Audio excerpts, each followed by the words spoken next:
Imagina que has vivido toda tu vida en una cueva subterránea oscura, desde tu nacimiento hasta el presente, sin poder moverte ni girar la cabeza, encadenado de pies y manos, obligado a mirar siempre hacia una sola dirección, una pared gris y vacía, en la que solo puedes ver sombras, figuras que pasan y se reflejan gracias al fuego encendido detrás de ti. Un fuego que jamás has visto directamente porque estás de espaldas a él, y esas sombras proyectadas son tu única referencia del mundo, tus únicas imágenes, tus únicas certezas, y no sabes que son simplemente proyecciones, ecos sin sustancia de una realidad mucho más compleja y luminosa que permanece oculta a tus sentidos. Porque si desde que naciste solo has visto sombras, entonces, para ti, esas sombras son lo real, son el todo, son el universo mismo.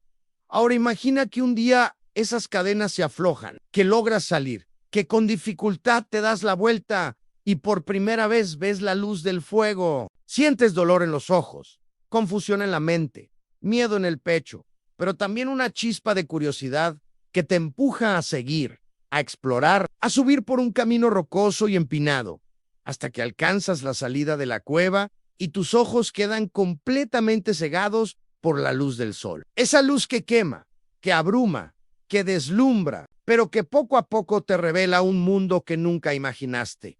Un mundo lleno de formas nítidas, de colores vibrantes, de sonidos nuevos, de vida auténtica. Y entonces comprendes que lo que creías realidad eran solo sombras, simples ilusiones, imágenes borrosas de algo mucho más grande, mucho más verdadero. Y cuando logras adaptarte a ese nuevo mundo y entiendes que todo lo que sabías era falso o incompleto, cuando por fin comprendes lo que es el verdadero conocimiento, tomas una decisión, decides volver a la cueva, regresar al lugar donde están tus antiguos compañeros encadenados, porque quieres contarles. La verdad, quieres mostrarles la realidad, quieres liberarlos de su engaño, pero cuando llegas y tratas de hablarles, ellos no te creen, se ríen de ti, piensan que te volviste loco y, si insistes demasiado, incluso pueden llegar a matarte. Este relato, que parece un mito, una historia simbólica o una parábola, es una de las más grandes enseñanzas filosóficas de todos los tiempos, conocida como la alegoría de la caverna,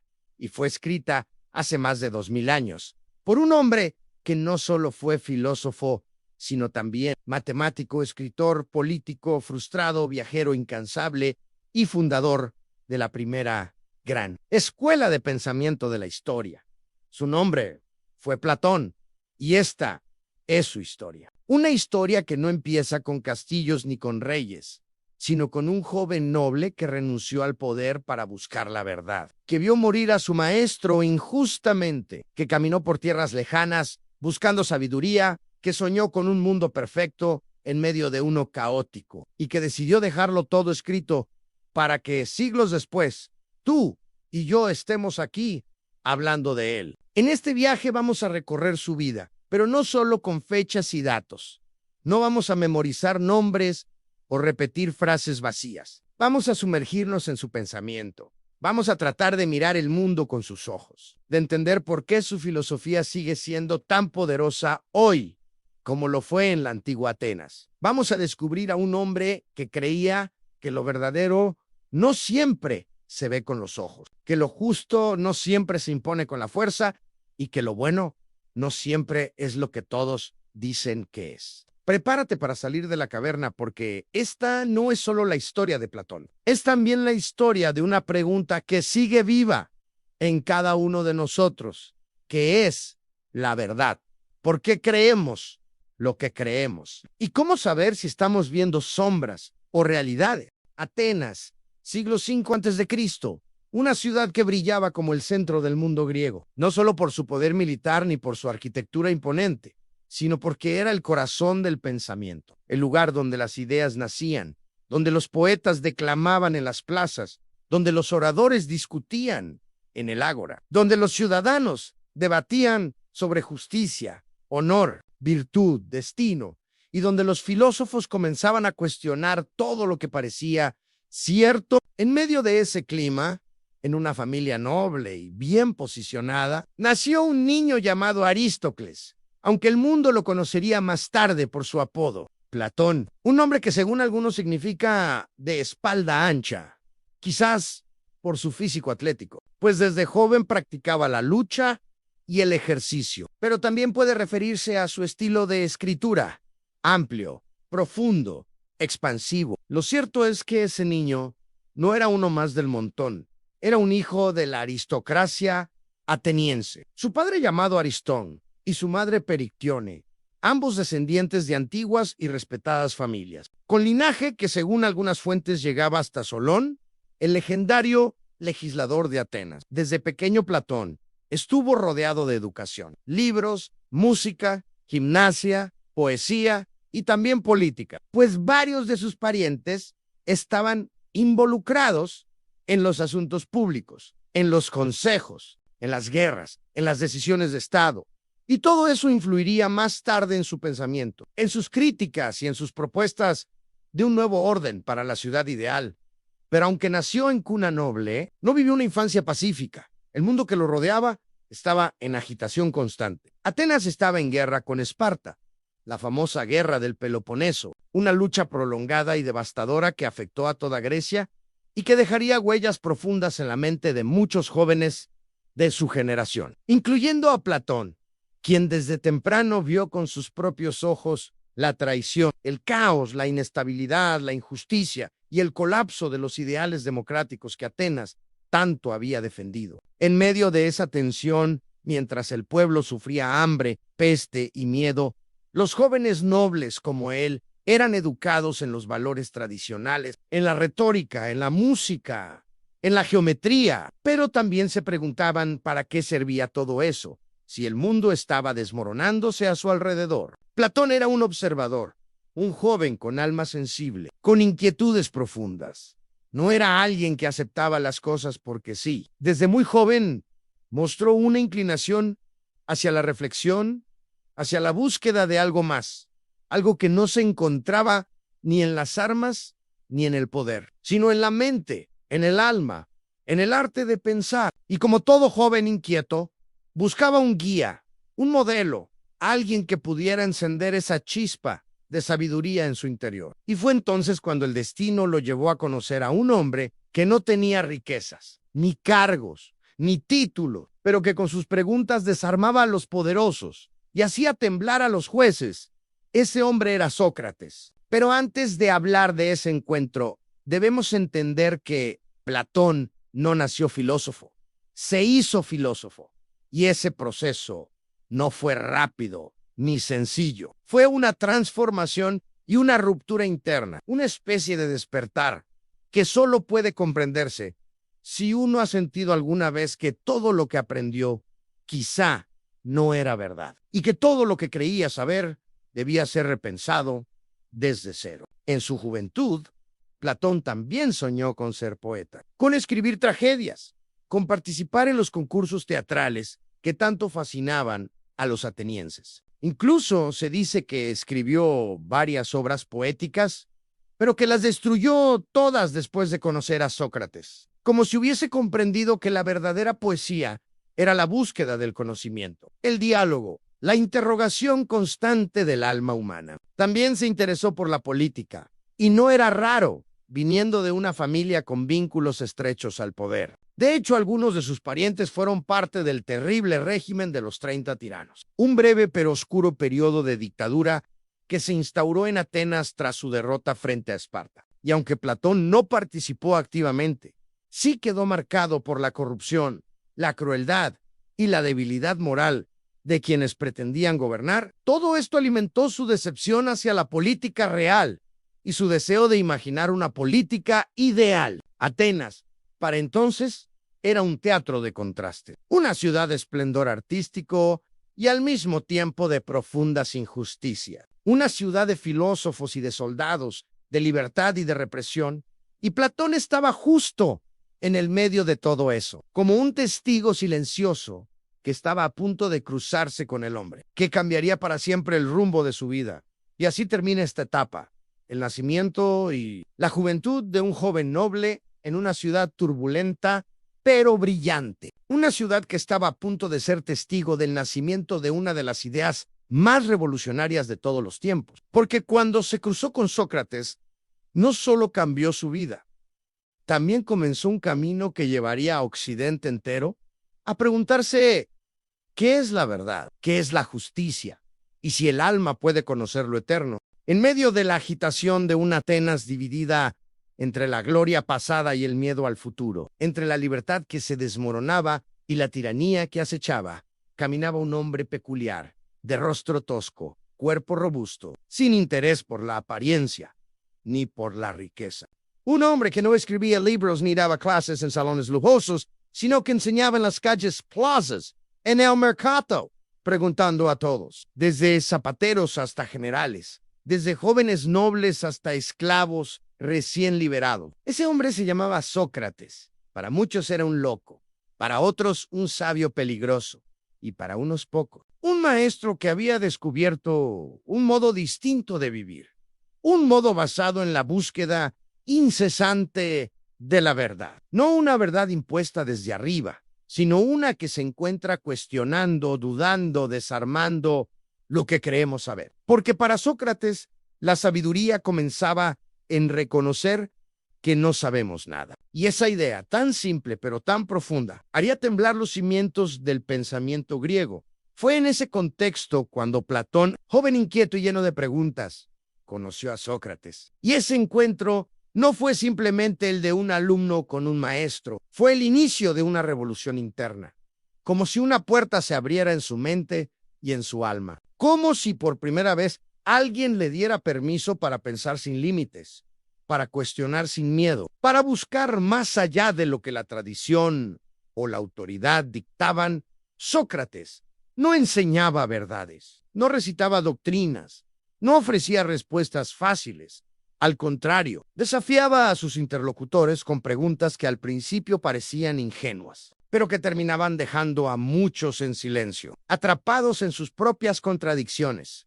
Y ese método, conocido como mayéutica, no era otra cosa que un arte de dar a luz las ideas ocultas en el alma de cada persona.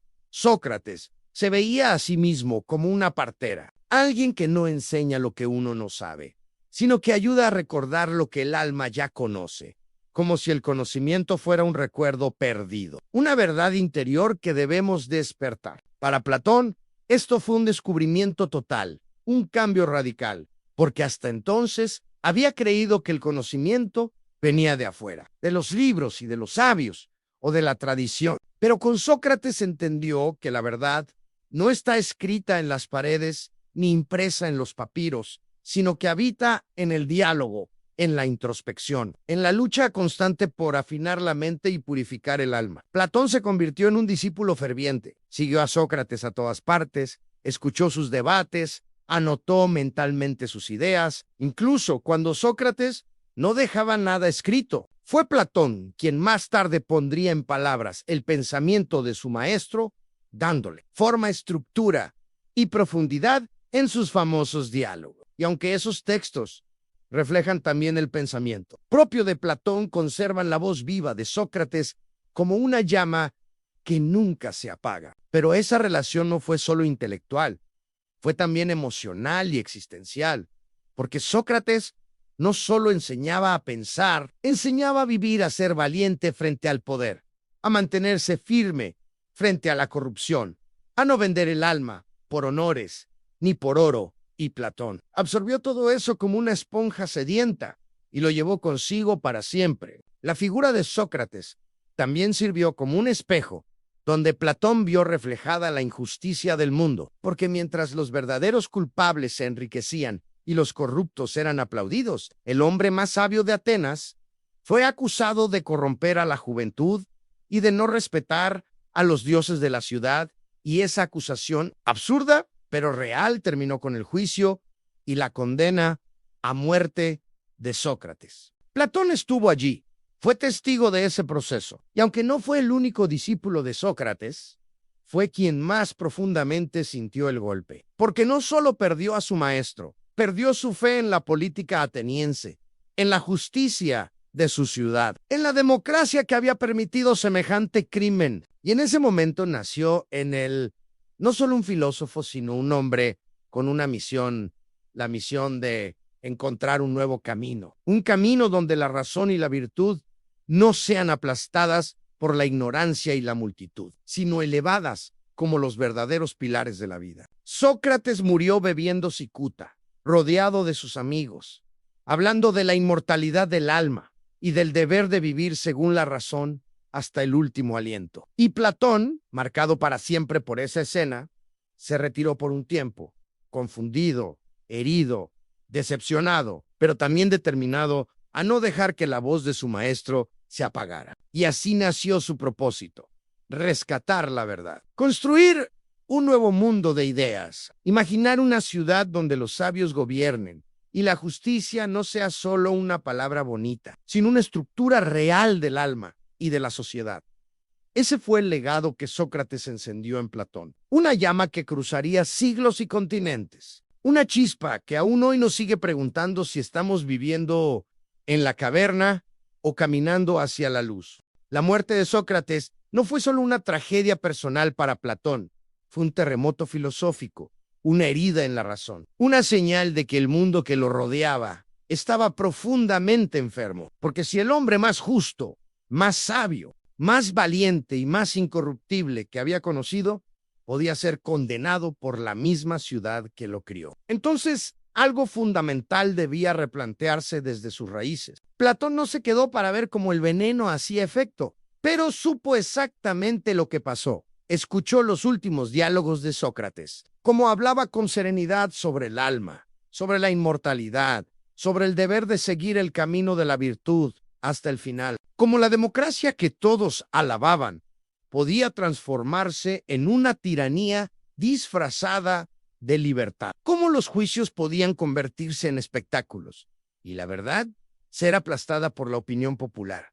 Y esas palabras se grabaron en lo más hondo de su ser, como una promesa silenciosa, como un fuego que lo obligaba a actuar. Creían en la reencarnación, en la disciplina como camino a la sabiduría, y muchas de esas ideas se filtraron en el pensamiento de Platón, que las integró con su propia experiencia y con las enseñanzas de Sócrates, su razón para seguir pensando. Y en cada lugar que visitaba, en cada enseñanza que recibía, buscaba una forma de evitar que esa injusticia se repitiera, una forma de crear una ciudad donde los sabios no fueran condenados, sino escuchados, donde la verdad no fuera un juego de palabras, sino la base de la vida política, educativa y moral, por la idea de que el conocimiento podía formar parte del orden social, por el misticismo que rodeaba la vida y la muerte, el alma y el cosmos.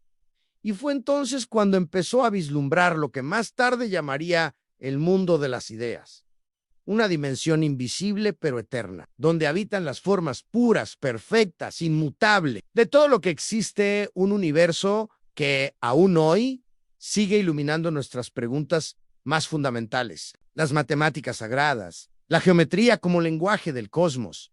Y aunque no todo lo que se dice de su paso por Egipto puede comprobarse, es evidente que esos viajes dejaron huella en su pensamiento, en su forma de unir lo racional con lo simbólico, lo matemático con lo espiritual. No podía quedarse en Atenas, no todavía, no después de ver cómo el pueblo podía ser manipulado con discursos huecos, sino como maestro, dispuesto a crear un espacio donde el pensamiento no pudiera ser silenciado, donde las nuevas generaciones pudieran aprender sin miedo, sin corrupción, sin falsedades.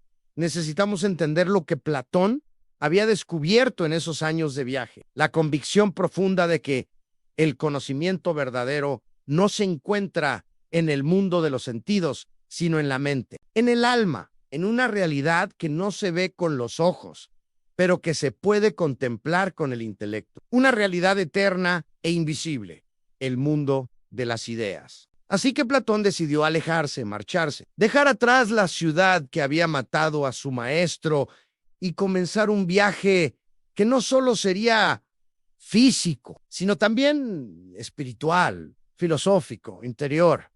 Un viaje que lo llevaría por distintos rincones del mundo griego y más allá, en busca de respuestas, en busca de sabiduría, en busca de una forma de reconstruir lo que se había roto. Que la música, las estrellas, los cuerpos, todo seguía proporciones armónicas. leyes invisibles pero precisas. Y esa visión cautivó a Platón porque confirmaba su intuición de que el mundo visible no era el verdadero, sino apenas una copia imperfecta de un orden superior. Viajó por Egipto, donde aprendió de los sacerdotes y astrónomos y quedó fascinado por la organización de sus templos. También visitó el sur de Italia, donde entró en contacto con las enseñanzas de los pitagóricos, seguidores del mítico Pitágoras, quien creía que todo en el universo podía explicarse a través de los números. Los pitagóricos no solo eran matemáticos, también eran místicos, vivían en comunidades, practicaban la purificación del alma. Este periodo de viajes y estudio fue esencial para Platón porque le permitió ver otras formas de vida, otras formas de organizar la sociedad, otros modos de entender la relación entre el cuerpo. Pero más allá de los conocimientos que fue acumulando Platón, llevaba consigo una herida sin cerrar: la muerte de Sócrates. Era su brújula, su motor. No fue un viaje fácil, ni corto, ni romántico. Fue un exilio interior, una transformación, una larga preparación antes del gran paso. Porque cuando sintió que ya había aprendido lo suficiente, que ya estaba listo para enseñar y para escribir, para construir algo duradero, decidió regresar a Atenas. Y así, con la mente llena de ideas, con el alma aún dolida pero firme, Platón volvió a la ciudad donde todo había comenzado. Pero esta vez no como discípulo. Ese lugar se llamaría la Academia y sería la primera gran escuela filosófica del mundo occidental. Pero antes de hablar de ella, y esa será nuestra próxima parada, el momento en que Platón deja de ser solo un heredero del pensamiento socrático y comienza a construir su propio universo filosófico. Después de años de viajes, estudios y reflexión, Platón volvió a Atenas con una misión clara. No regresaba para ocupar cargos públicos, ni para participar en debates políticos, ni para hacerse rico. Regresaba para sembrar una semilla. Y Platón lo sabía. Por eso decidió no enfrentarlos directamente. No quería morir como su maestro, sino crear algo que pudiera durar más que un discurso, más que una vida. Algo que echara raíces. Es la semilla de una filosofía viva, profunda, exigente. Una filosofía que no solo se enseñara con palabras. Platón fundó su escuela y por esa razón la llamó Academia. Un nombre que con el tiempo se volvería sinónimo de estudio, reflexión y sabiduría. Pero que en ese momento era solo un espacio de tierra con algunas construcciones humildes, donde poco a poco fueron llegando jóvenes deseosos de aprender, de pensar, de buscar algo más que fama o poder. Una fuerza que arrastraba al alma hacia lo eterno, hacia lo invisible, hacia lo que nunca cambia. Y por eso decía que el filósofo era como un enamorado que no se conforma con lo que ve. Y aunque Sócrates sigue siendo la figura central en muchos de esos textos, poco a poco se puede ver cómo las ideas de Platón se van haciendo más claras, más firmes, más propias, sino pensando, contemplando las formas puras, las ideas eternas que habitan en un plano superior, fuera del tiempo y del espacio, sino que busca lo que está más allá, lo que da sentido a todo lo demás, sino que formara almas, que transformara a los individuos desde su interior, para formar gobernantes sabios y justos.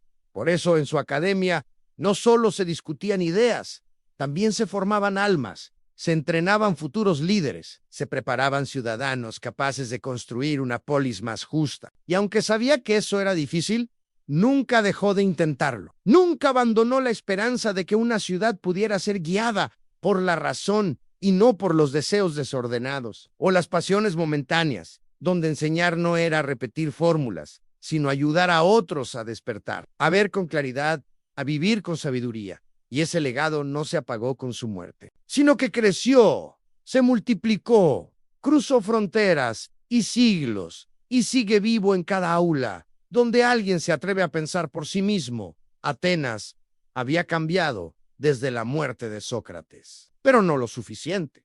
Seguía siendo una ciudad herida, dividida, donde el poder seguía en manos de aquellos que sabían hablar bien, pero no necesariamente pensar bien, porque Platón creía que el conocimiento debía formar una unidad. No se trataba de acumular datos, sino de comprender el orden profundo del universo, y para eso era necesario amar la sabiduría con toda el alma, de las creencias al razonamiento, y del razonamiento a la intuición intelectual, que es la única capaz de conocer lo que no cambia, lo que es verdadero en sí mismo. En las afueras de la ciudad, en un lugar tranquilo, rodeado de árboles, próximo a un gimnasio dedicado al héroe Academos. La academia no era una escuela común, no tenía un plan fijo de estudios, ni grados ni títulos.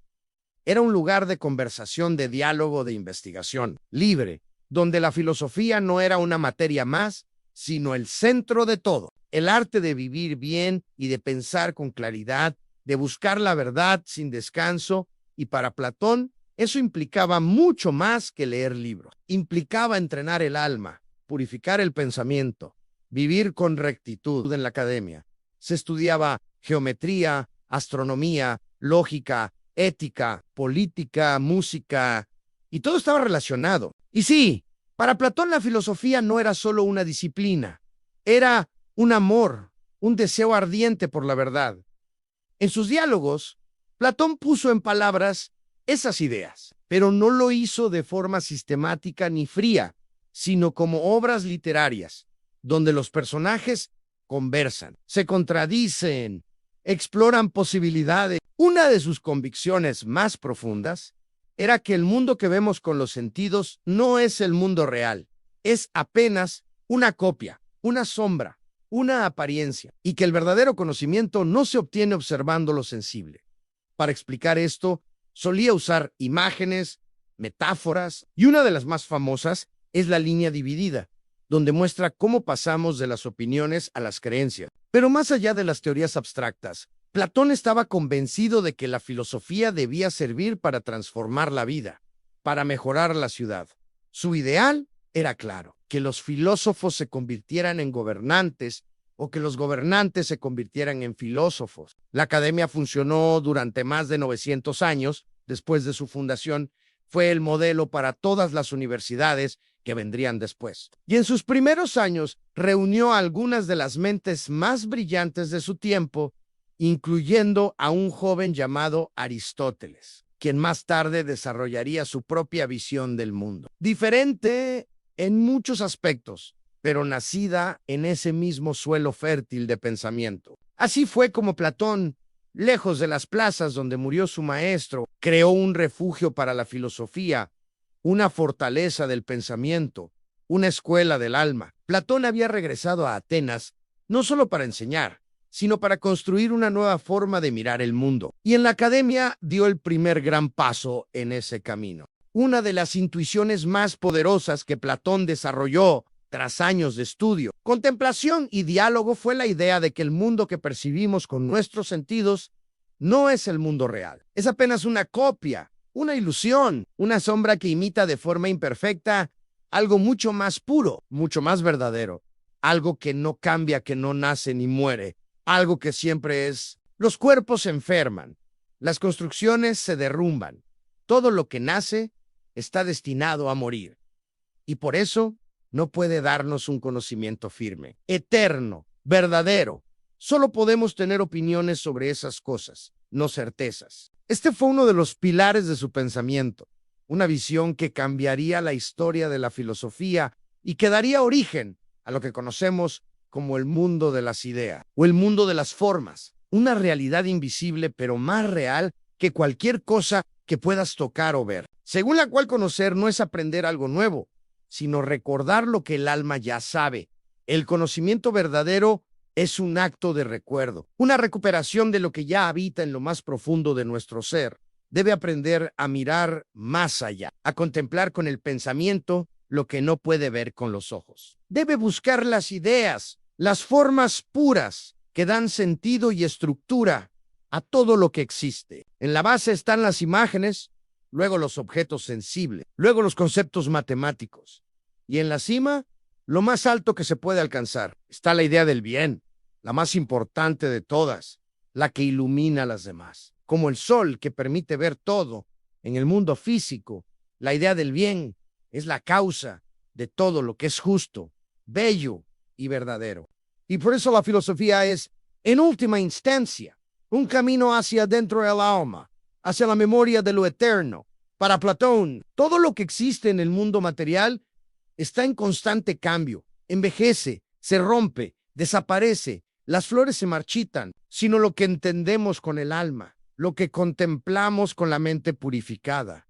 Y ese mundo, el mundo de las ideas, está ahí, esperándonos. Si tan solo nos atrevemos a recordarlo. En realidad estamos reconociendo en ellas un reflejo de esa idea de justicia o de belleza que nuestra alma ya conocía. Y el gran drama de la vida humana es que estamos tan acostumbrados a vivir entre sombras que cuando alguien nos habla de la luz, no lo entendemos. Lo rechazamos, lo ridiculizamos o incluso lo castigamos, no porque supiera más que los demás en términos técnicos, sino porque había visto lo eterno, había contemplado la verdad. Por eso la filosofía es un acto de valor, porque no solo busca el conocimiento, también enfrenta la incomprensión, la burla. La soledad había purificado su alma y se había vuelto capaz de actuar según el bien y no según los intereses personales o las pasiones ciegas, porque para Platón, el alma ha visto esas ideas antes de nacer,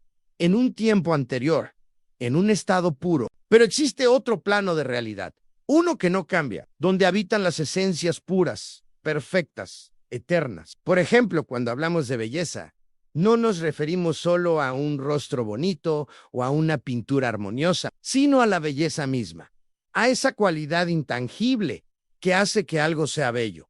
Lo mismo ocurre con la justicia, con la bondad y con la unidad, con la igualdad. Todos esos conceptos existen en su forma perfecta en ese otro mundo, el mundo de las ideas. Todo lo que vemos en la realidad física es una copia de esas ideas, una imitación imperfecta, una sombra. Por eso cuando decimos que una acción es justa o que una flor es bella, esto nos lleva a una de sus ideas más impactantes, la teoría de la reminiscencia. El mundo sensible es engañoso, está lleno de apariencias, ilusiones, trampas, y por eso el filósofo debe entrenar su mente para no dejarse atrapar por lo visible. Platón compara este proceso con el de subir por una escalera. Conocer el bien no es solo una cuestión teórica, es el deber supremo del filósofo, porque quien conoce el bien se convierte en un guía, en un constructor de justicia, en alguien capaz de ordenar la ciudad y el alma según principios eternos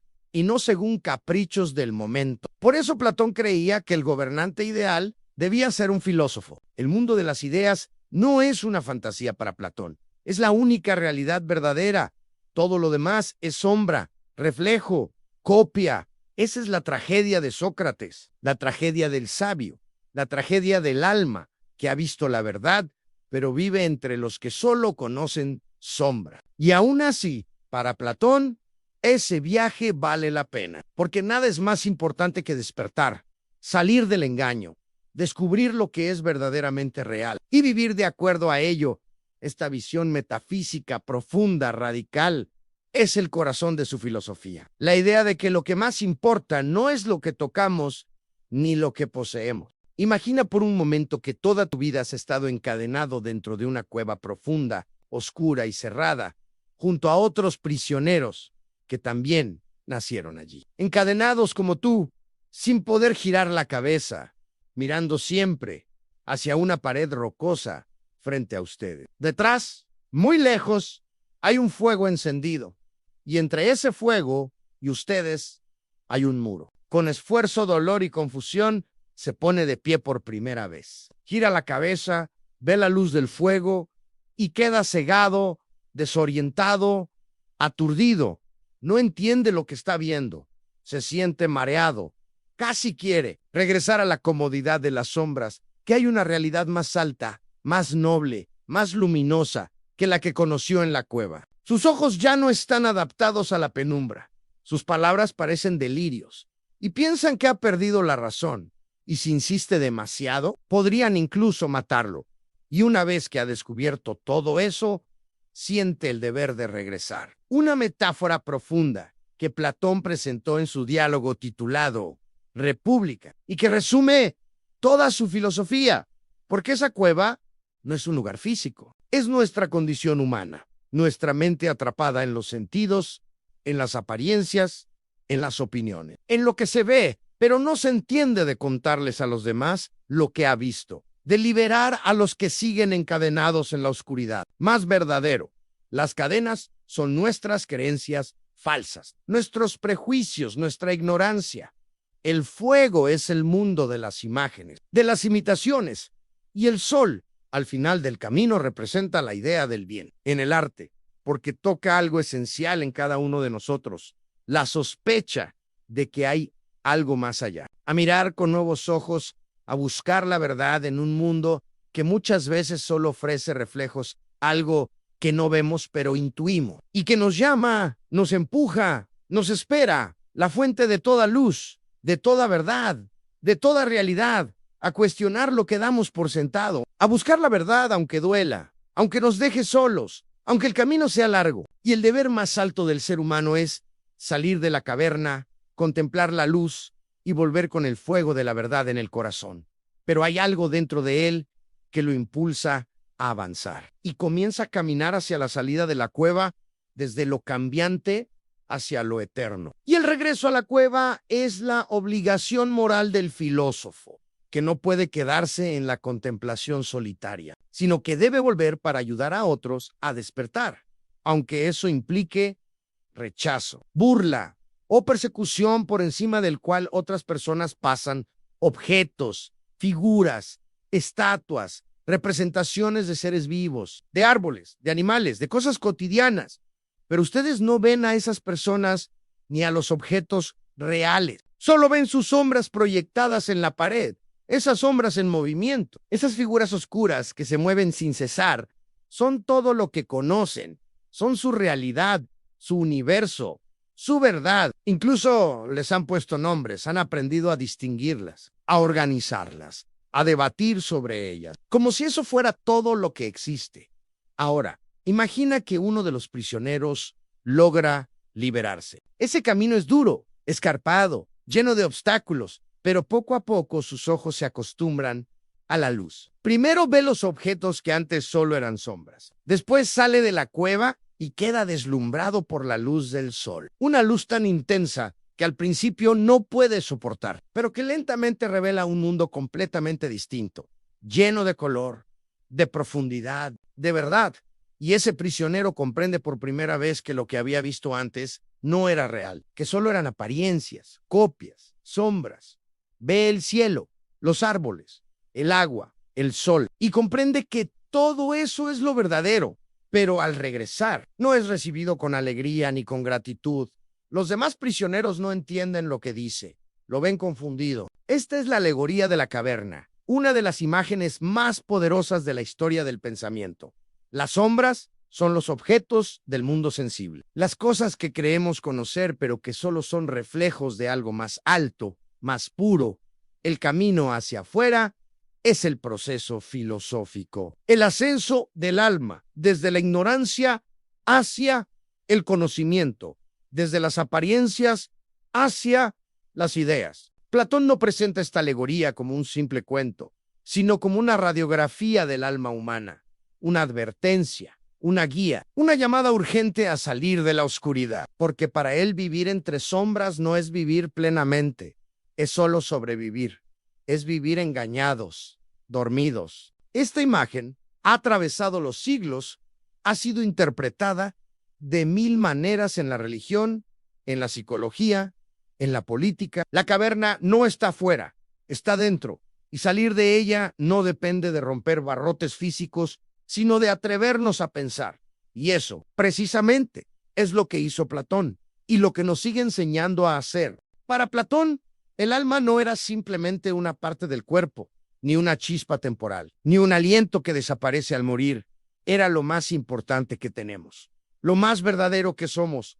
Ha habitado el mundo eterno antes de descender al cuerpo. Por eso, Platón no era un defensor del cuerpo como centro de la existencia, sino del alma como protagonista, como viajera, como peregrina de la verdad. Y por eso, cuando en la vida buscamos justicia, belleza, bondad, conocimiento, que busca la verdad y toma decisiones con sabiduría, otra parte es la irascible, que siente coraje, voluntad, impulso hacia lo justo, y otra es la concupiscible, que desea placer, alimento, riquezas, placeres del cuerpo. El alma se desborda, se pierde, se corrompe. Por eso, para Platón, la justicia no era solo un asunto político o social, era primero un equilibrio dentro de uno mismo. Una paz interior que se logra cuando el alma está gobernada por la razón. En realidad, no estamos aprendiendo algo nuevo, sino recordando lo que el alma ya conocía. Estamos despertando la memoria de algo que siempre estuvo dentro de nosotros, porque no solo nos hace pensar en la vida después de la muerte, porque solo ella puede recordar, solo ella puede contemplar lo invisible. Y por eso la educación no es una imposición de datos, sino un proceso de purificación del alma, de ayuda para que recuerde lo que ya sabe, para que vuelva a mirar hacia la luz, sino también en cómo vivimos ahora, en cómo organizamos nuestra mente, en qué valores cultivamos, en si vivimos dominados por lo pasajero o guiados por lo eterno. Era lo que conecta al ser humano con lo divino, con lo eterno, con el mundo de las ideas. Porque si bien nuestro cuerpo pertenece al mundo sensible, al mundo que cambia y muere, el alma pertenece al mundo inteligible, al mundo que no cambia y nunca muere, según Platón. El alma existía antes del nacimiento, ha visto las ideas, ha contemplado la verdad en su estado puro. El cuerpo es como una prisión, un peso, un velo que limita y confunde, que arrastra al alma hacia los placeres, los deseos, las pasiones, hacia lo terrenal y lo efímero. En su diálogo llamado Fedón, Platón presenta los últimos momentos de Sócrates, antes de beber la cicuta. Y es en esa conversación donde expone con más claridad su visión del alma. Ahí se dice que la verdadera filosofía es un entrenamiento para la muerte, no porque invite al suicidio. Si vivió dominada por los placeres y las pasiones, si se apegó demasiado a lo material, quedará confundida, pesada, oscura, y tendrá que regresar una y otra vez al ciclo de la vida y la muerte. Pero si vivió en la búsqueda del bien, en la práctica de la virtud, en el cultivo de la razón, entonces podrá liberarse y contemplar nuevamente la verdad eterna, sino porque enseña a desprenderse del cuerpo, a prepararse para el momento en que el alma se libere y regrese al mundo del que vino. Sócrates explica que el alma es inmortal, que no nace ni muere, sino que pasa de un cuerpo a otro y que el destino del alma depende de cómo haya vivido. Platón creía que el alma tenía partes y que esas partes debían estar en armonía, como en una ciudad bien gobernada. Una parte es la racional. Cuando la parte racional domina el alma, vive en armonía, en justicia, en orden interior. Pero cuando la parte deseosa toma el control, esta visión del alma como algo eterno, dividido en partes y en constante lucha, es uno de los legados más duraderos de Platón. El alma, para Platón, es también el puente hacia el conocimiento verdadero. Y esa luz, ese mundo de ideas, esa verdad eterna, está dentro de nosotros, no afuera, y solo el alma. Cuando está libre del engaño, puede alcanzarla. Esta visión transformó no solo la filosofía, sino también la espiritualidad de Occidente, porque elevó la condición humana a un nivel completamente nuevo. Nos hizo ver que no somos solo carne y hueso, sino también pensamiento, espíritu, memoria, deseo de verdad, deseo de bien y deseo de eternidad. El alma no es algo que se ve, pero es lo que realmente somos, y cuidarla, cultivarla, fortalecerla, es el deber más alto que Platón propone a cada uno de nosotros. Después de la muerte de Sócrates y tras años de reflexión, viajes y enseñanza, Platón comprendió que no bastaba con formar individuos sabios si el entorno social seguía corrompido. Comprendió que el alma humana no puede alcanzar la justicia plena si vive en una ciudad injusta, desordenada, dirigida por ambición y no por sabiduría. Por eso su pensamiento político se volvió esencial: voluntad y deseo. Entonces la ciudad también puede dividirse en tres clases fundamentales: los gobernantes, que representan la razón; los guardianes o soldados, sino que cada uno haga bien su tarea, sin codiciar lo que no le pertenece, sin interferir en el orden natural. Los que no buscan poder por ambición, sino por deber, deben gobernar no para sí mismos, sino para el bien común. Cuando la razón guía el alma, vive en paz. Cuando el deseo se impone el alma, cae en el caos. Lo mismo ocurre en la ciudad. Los guardianes deben proteger la ciudad con valor, disciplina y lealtad, guiados por la razón, no por la furia. Que enseñe a amar el bien, a odiar la injusticia, a buscar la verdad más que el placer. Por eso en su república ideal, la educación es pública, rigurosa y orientada al alma, no solo al cuerpo, porque eso podría hacer que busquen su propio interés antes que el de la ciudad. Esta medida extrema busca garantizar que los guardianes sean totalmente leales al bien común, y eso podía llevar al caos, a decisiones impulsivas, a la tiranía de la mayoría. En cambio, él defendía una meritocracia filosófica, donde gobierne el más sabio, no el más popular, y los productores deben trabajar, cultivar, comerciar, mantener la vida material de la ciudad, pero sin dominar ni gobernar, porque él creía que sin justicia en la ciudad no puede haber justicia en el alma, y sin justicia en el alma, ninguna ley servirá de verdad. Y plantea la pregunta fundamental de si alguien actuaría con justicia, incluso si no hubiera castigo. Una pregunta que aún hoy nos hace pensar en lo que realmente nos mueve a hacer el bien. Es una advertencia contra los gobiernos que seducen con promesas, pero gobiernan con mentiras, contra los ciudadanos que prefieren comodidad antes que verdad.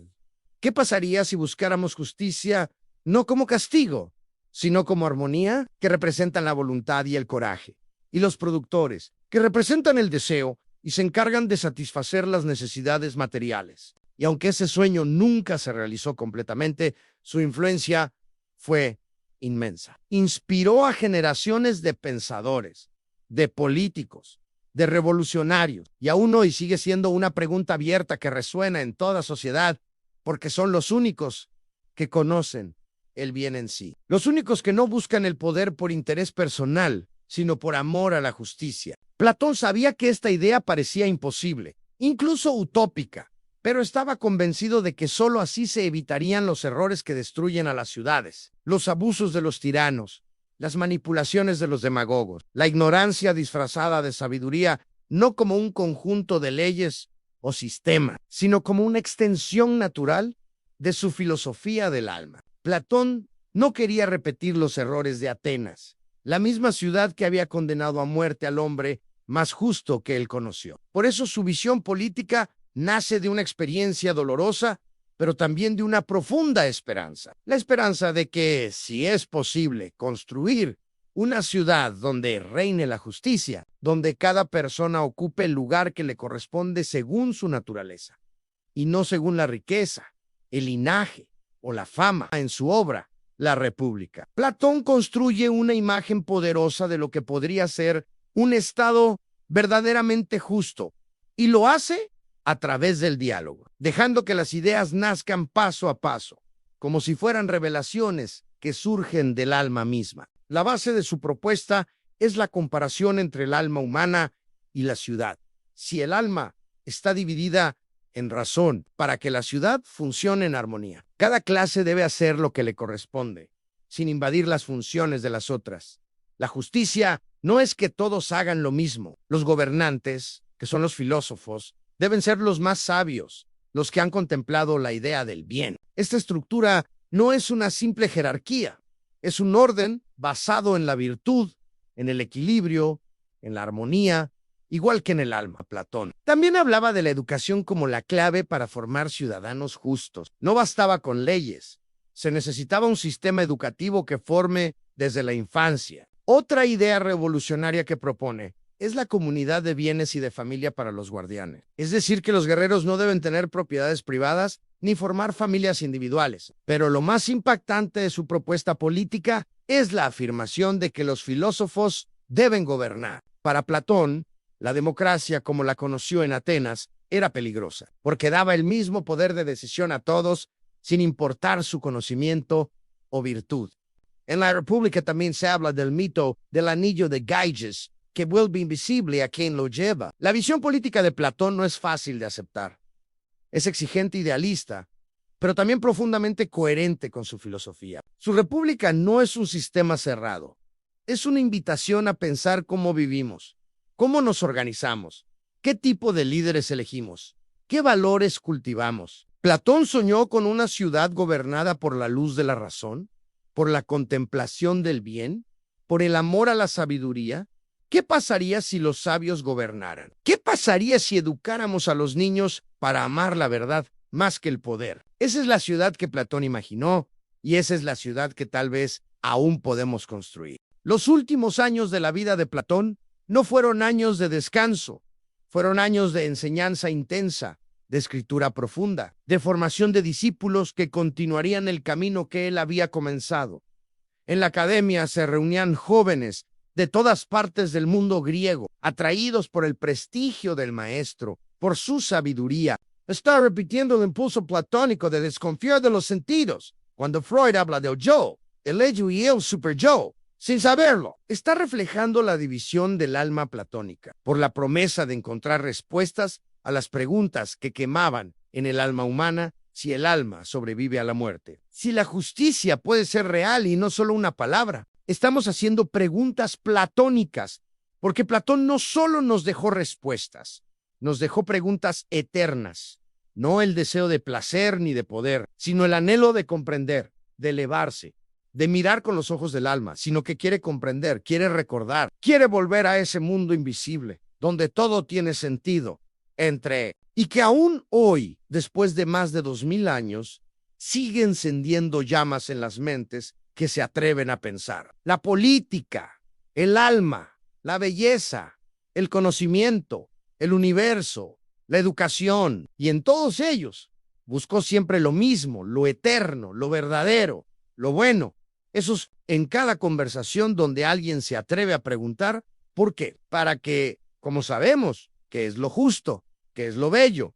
¿Qué es lo real exigente? Su pensamiento fue siempre dinámico, abierto, expresado a través de diálogos que invitan al lector a pensar, a cuestionar, a descubrir por sí mismo. Y esa forma de escribir fue intencional, porque para él el conocimiento verdadero no podía imponerse. Debía nacer desde adentro, debía ser descubierto como una luz que el alma reconoce por sí misma, a veces tenso. Porque mientras Platón creía en la existencia de un mundo de ideas eterno e invisible, Aristóteles buscaba explicaciones en este mundo lo concreto, en la naturaleza, en la observación directa. Sin embargo, sin Platón no habría Aristóteles. Sin esa academia no habría ciencia ni filosofía como las conocemos hoy.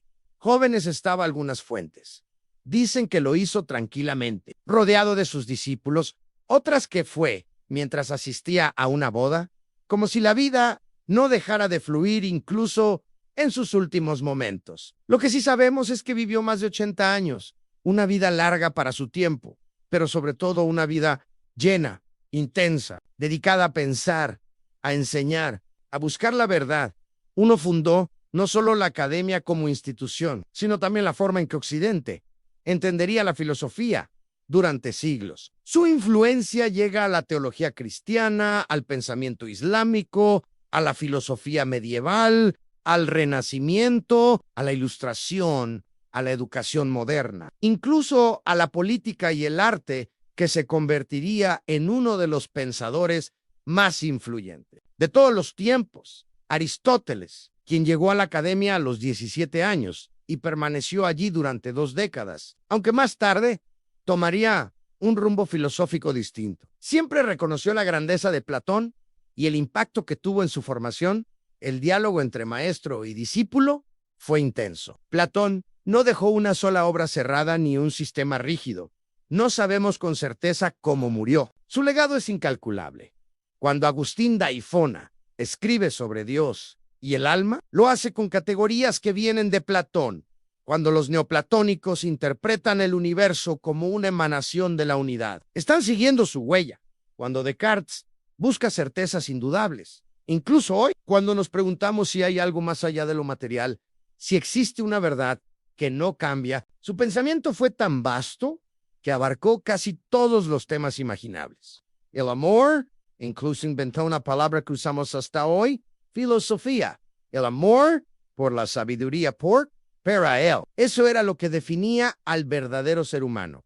Platón fue más que un filósofo, fue un arquitecto del pensamiento, un escultor de ideas, un maestro de maestros. Y su eco sigue resonando en cada libro, en cada aula, y tal vez esa sea su mayor victoria. Haber hecho que el mundo piense, haber demostrado que el alma humana no se conforma con sobrevivir. Así termina la vida de un hombre que nunca dejó de buscar, que transformó el dolor por la muerte de su maestro en una misión que atravesó siglos. Pensar no es fácil, buscar la verdad no es cómodo, y vivir según la razón no siempre trae aplausos. Pero si algo nos enseñó Platón, es que el alma humana fue hecha para algo más que simplemente existir. Fue hecha para recordar lo eterno, para contemplar lo verdadero, para alcanzar lo justo, para despertar del sueño de las apariencias y ver el mundo con nuevos ojos. Platón no solo dejó ideas, dejó un camino, una forma de vida, una manera de mirar el mundo que trasciende épocas, fronteras, religiones y culturas, una invitación permanente a mirar hacia adentro, a ordenar el alma, a educar la mente y a amar la sabiduría como el bien más alto. Y hoy más que nunca, cuando el ruido nos invade, cuando las opiniones reemplazan al conocimiento, cuando el poder se antepone a la verdad, necesitamos volver a pensar como Platón, con profundidad, con valentía, con pasión por lo eterno. Porque su voz sigue viva en cada pregunta que no acepta una respuesta superficial, en cada mente que se niega a repetir sin comprender, en cada alma que intuye que hay algo más allá de lo que se ve, porque su filosofía no era para entretener, era para transformar. Si este viaje por la vida de Platón te inspiró, te hizo pensar, te removió por dentro o despertó tu curiosidad, entonces has experimentado un poco de lo que él buscaba. Y si quieres seguir aprendiendo, si te apasiona el conocimiento, la historia, la ciencia, la filosofía, te invito a que te suscribas al canal Ciencia con Cristian, donde subimos contenido educativo constantemente, con temas que alimentan la mente, despiertan el alma y te hacen mirar el mundo de una forma diferente. Dale like si este contenido te gustó. Compártelo con quienes también buscan respuestas. Y déjame tu comentario para saber qué otros temas te gustaría que exploremos juntos. Recuerda que el conocimiento es poder, pero sobre todo es libertad. Nos vemos en el próximo video.